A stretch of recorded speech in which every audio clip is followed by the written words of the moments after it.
Good morning. Actually, I don't really know how to address you right now because for me it's morning, but this is our Wednesday night Bible class, and so maybe it is evening for you. So whether it is morning or evening for you, I'll just say good day. Uh, we are going to have our Bible class through a recording. I think that's the right decision to make. It is very slippery out there, and so now we all want to stay safe, and I hope you're all taking precaution and staying safe from the ice that we received here over this past week.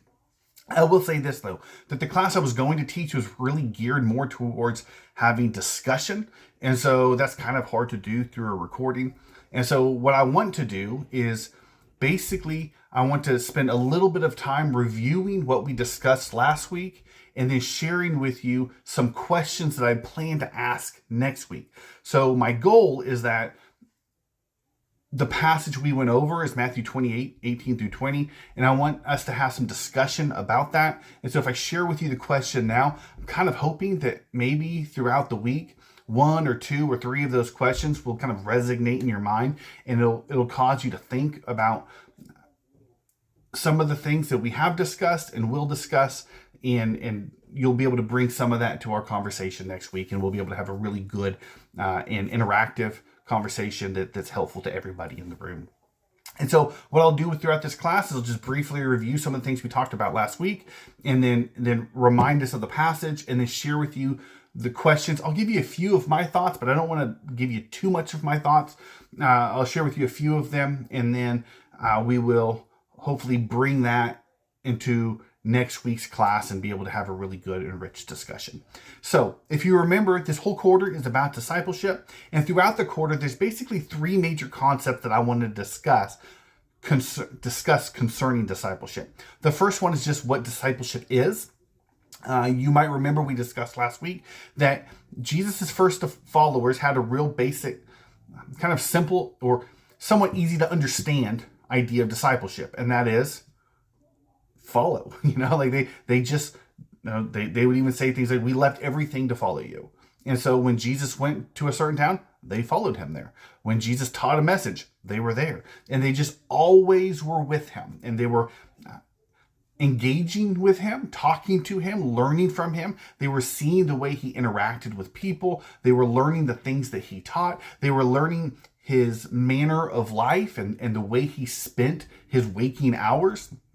And they just watched him and they learned from him. And the idea is that they were going to take the things they learned from him and they were going to start to imitate that. They were going to learn to be like him. Okay.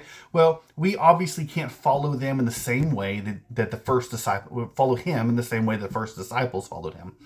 And yet we are still called to be disciples. And so what we want to talk about is the ways in which we can imitate Jesus, how we can be disciples of his. And so that's one of the major things we'll talk about throughout this quarter.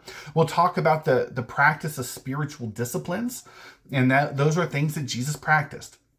It's one thing to look at Jesus and marvel at the fact that he was sinless and he seemed to have perfect control of his body. But it's another thing to pay attention to, how did he get such strength? And that is that he practiced throughout his life a manner of living. He practiced things like prayer and meditation and fasting and fellowship and a number of things, scripture memorization. And all these things are called spiritual practices that he did, and they enabled him to be who he was. And so we want to learn his practices, make those our practices, so we can start to imitate him in some of the ways that he lived. And then finally, we want to learn about how to make disciples. That's really what we're talking about in our discussion today.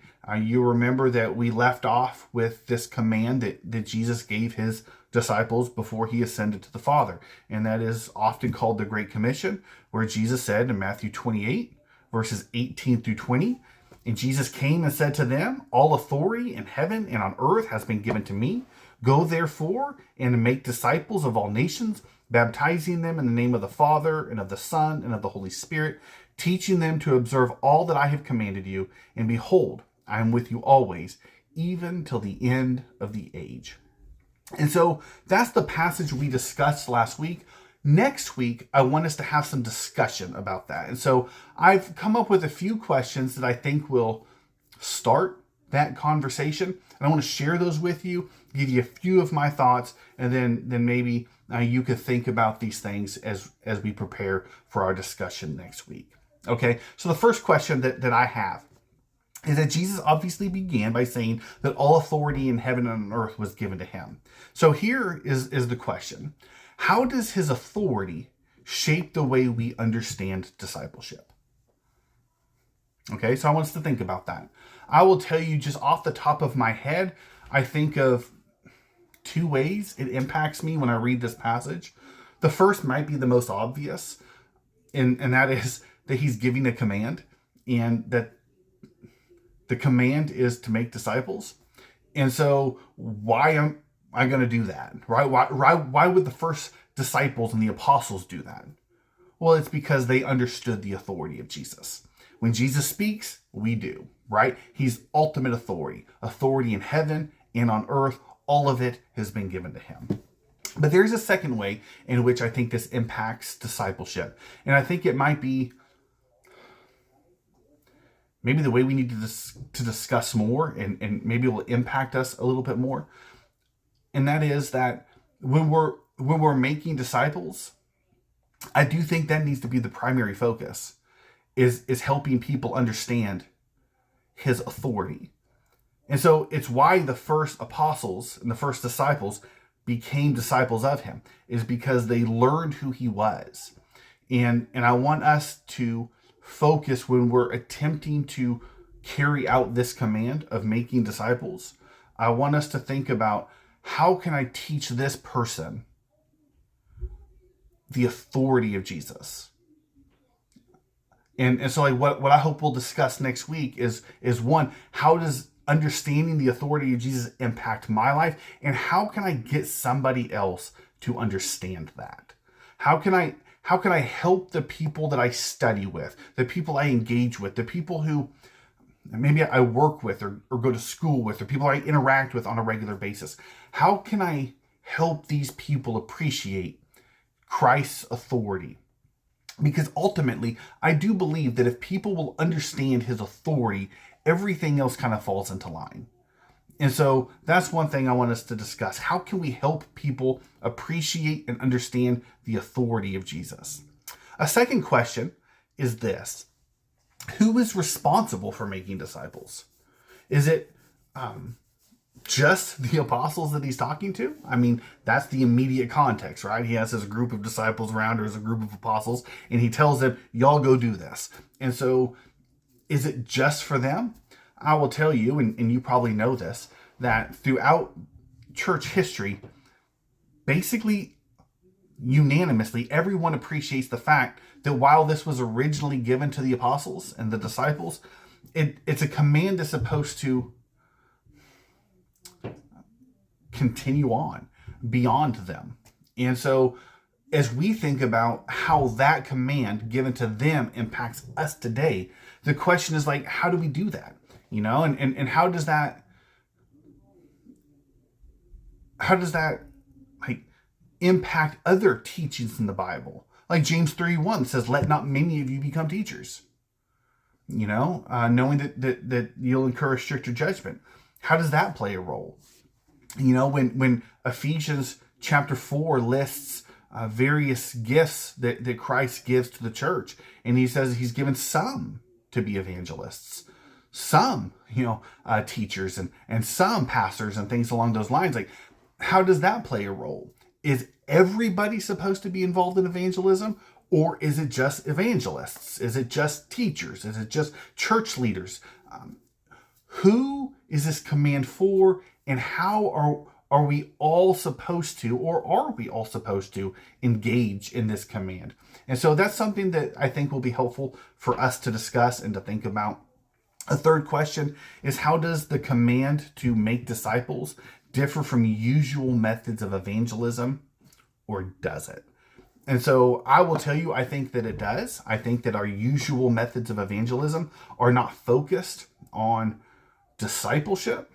As a matter of fact, I think that in a lot of the lessons on evangelism that I've heard, particularly those that come from Matthew 28, which is a lot of lessons about evangelism, will focus on the command to go and the command to make disciples. Oh, I'm sorry, the command to go and the command to baptize. And it seems like a lot of people think our job is to just go and baptize people.